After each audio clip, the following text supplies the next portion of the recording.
Hold on.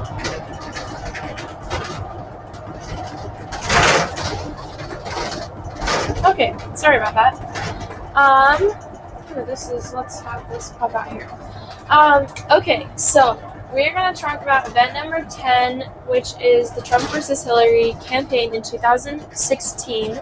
I was 15 years old, and this event of this political event of the Trump versus Hillary election was huge. And there's a couple of aspects that I want to talk about. Number one, let's talk about the candidates. Donald Trump was a billionaire, basically. He had, I think it was $3.1 billion.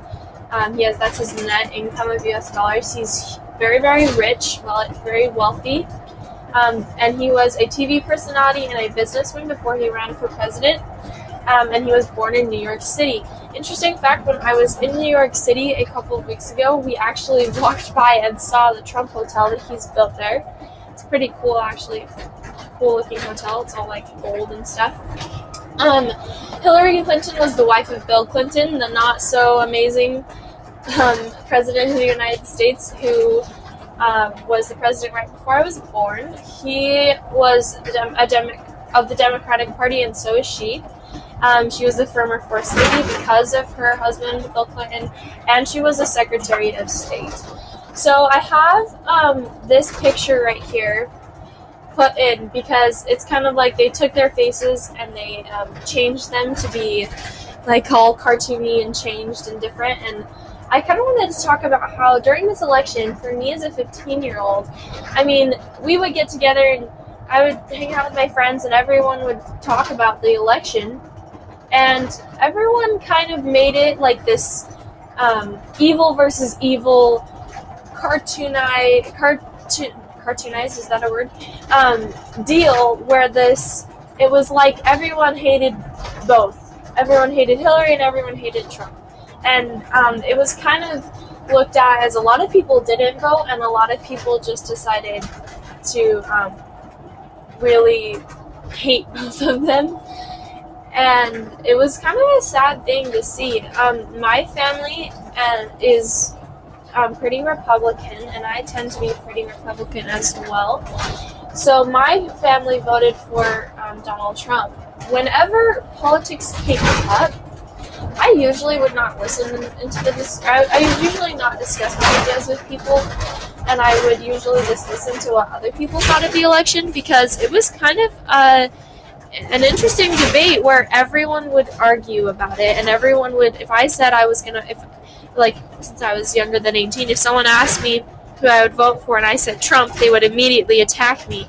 But then if someone said Hillary, then they would get attacked too. It was kind of like this really like angry kind of, which is why I put this picture in of Hillary and Donald debating, because they kind of hated each other's guts, and everyone kind of hated them too. This is a clip of the election, like the states that were Republican and voted for Trump and the states that were Democrat that voted for Hillary. And it was really kind of an interesting election because no one knew who was going to win. It was so like, just no one knew.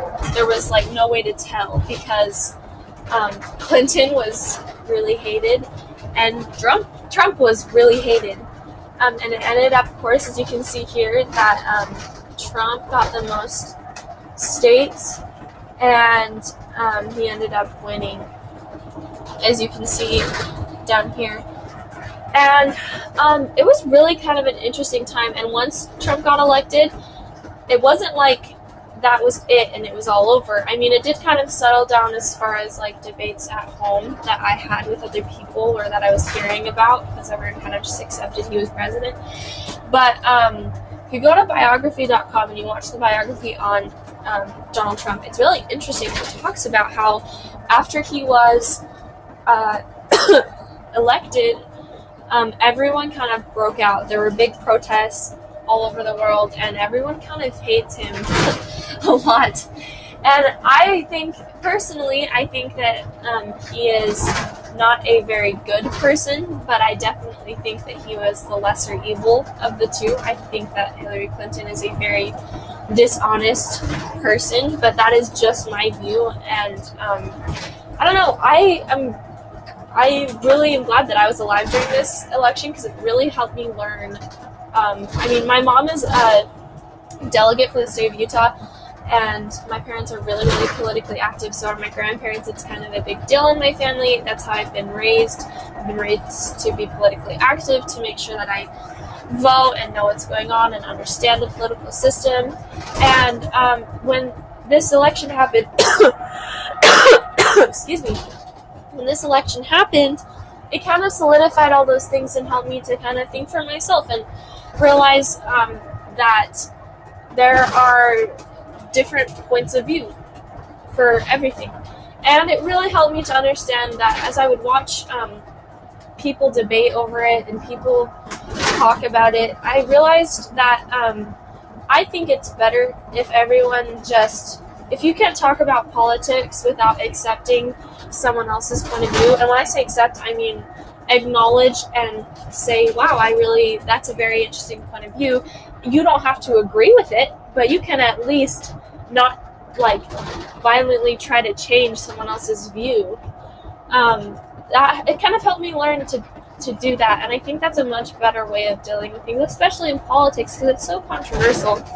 And I always had a better time of things when I would if someone asked me what I thought, then I could speak up about it, and I would say what I thought, and that's what I thought. But if someone was going to challenge me and try to fight or argue over it, I'm like, no, I'm out. I don't want to do that. I have no need or desire to change your beliefs. If you would like to understand and know mine, that's great. And I would really like to understand and see what you think about it. But we don't have to make each other believe the same thing.